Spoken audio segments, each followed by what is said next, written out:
David Parker. Thank you, Mr Speaker. My question is to the Minister of Finance. What is the range of estimates, if any, of the number of first home buyers in Auckland who will be excluded from the housing market due to the new loan-to-valuation ratio restrictions?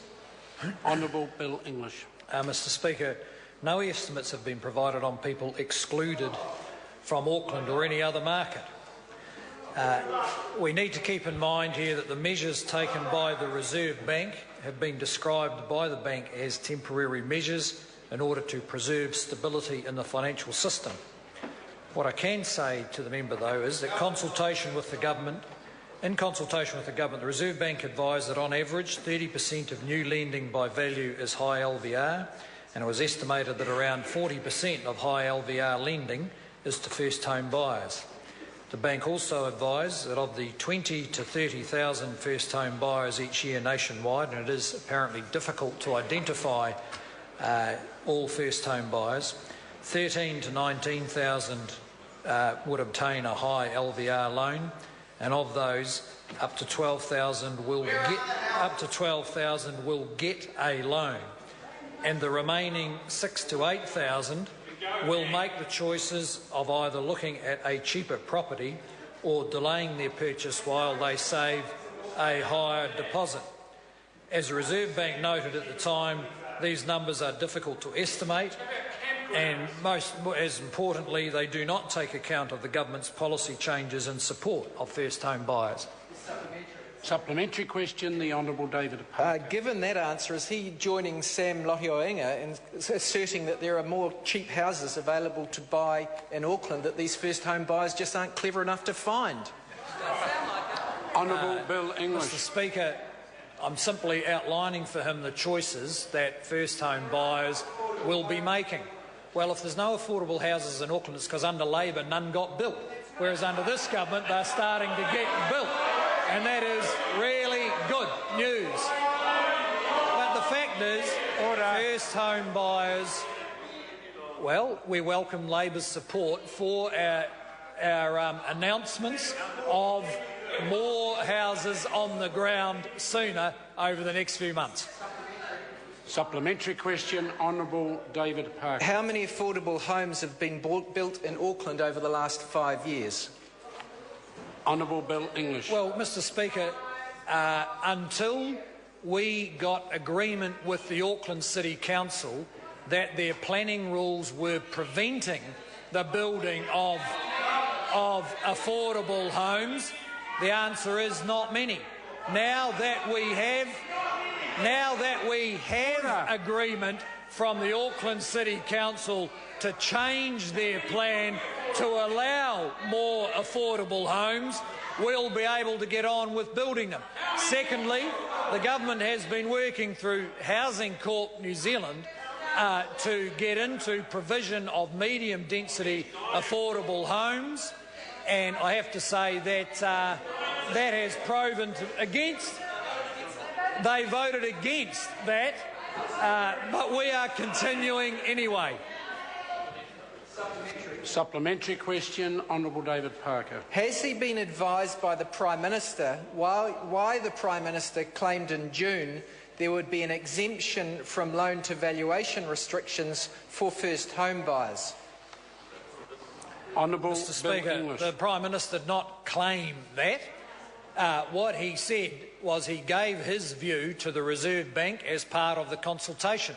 On this side of the House, though we, old-fashioned as it may sound, we respect the independence of the Reserve Bank because we know what a mess this economy got into when politicians were setting interest rates, running monetary policy, and now the opposition also want to run the housing market. Because the Reserve Bank is acting, the Reserve Bank's independence is there in order to avoid a repetition of the dangerous situation of 2008, with which that Labor Party is familiar, and in order to secure financial stability and lower interest rates. The Prime Minister gave his view, the Reserve Bank Governor made his decision. Supplementary question, Paul Goldsmith. To the Minister, what steps is the government taking to support first home buyers and improve access to affordable housing? Honourable Bill Well, English. Mr Speaker, first of all, I'd say to that member and to the Parliament that the housing market in New Zealand faces two significant risks. One is that it becomes a source of the kind of financial instability we saw as recently as 2008, when this Parliament supported government writing a sovereign guarantee for over $100 billion of banking assets to make sure our economy didn't go down the toilet. And whatever cheap politics there might be in part of the housing market, that is a fundamental responsibility of the Parliament and the Reserve Bank, and we are honouring that responsibility. Within the scope of that job, the government has moved to pass legislation to ensure that we can get more houses on the ground sooner. We passed that legislation against the opposition of the Labor Party, just as they opposed the accord with Auckland Housing. Order. The question has gone. The answer's gone on quite long enough. Supplementary question. Honourable David Parker. Does he agree that the harshness of the Reserve Bank's loan-to-valuation ratio restrictions is due to National's 5 years of failure on housing and tax policy? And if not, why is the OECD concerned both about New Zealand house prices, especially in Auckland, and the tax biases which favour speculators over first home buyers? Honourable Bill English. Mr Speaker, no, and the OECD hasn't made that point either. In fact, they haven't. If we think of the last 5 years, house prices actually dropped by about 10% for a couple of those years.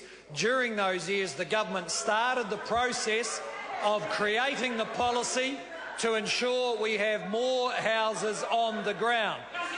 Labor have opposed those policies every step of the way. That's a satisfactory answer. Supplementary question, Paul Goldsmith. To the Minister, what reports has he seen on alternative policies for first home buyers? Honourable Bill English. Mr Speaker, I've seen a report just this morning which says, quote, his utterances could be damaging to long-term confidence in the economy. Quote, it's hard to believe he would carry out the promise to override the Reserve Bank's independence to exempt first home buyers, if only because of the obvious risk to their equity, that is, getting first home buyers into houses that turn out to be worth less than what they paid. And quote, it would be easy to weaken the bank's legislative jurisdiction and do untold damage to the economy. Mr Cunliffe's stance is a worry. That is today's Herald editorial. Supplementary question, Honourable David Parker. Is the reason the Minister of Finance refuses to reform what is amongst the most favourable and distortionary tax laws for rental property investment in the world, and refuses to take practical steps to improve housing affordability by building affordable homes, because his party favours property speculators over first home buyers, or is it just incompetence? That's right. Honourable Bill. No, Order. Mr Speaker. Order. Mr. Honourable Speaker, Bill English. The member is wrong about that. We made changes to the taxation of property invested in the 2010 tax package that is collecting over $500 million of extra tax, much more effective than a capital gains tax the member said would come into practice over 15 years. It's also very clear that a capital gains tax that does not cover all property is ineffective. They've got one in Australia and it's made no difference whatsoever. Question number 7, David Bennett. Mr Speaker, my question is to the Associate Minister of Education.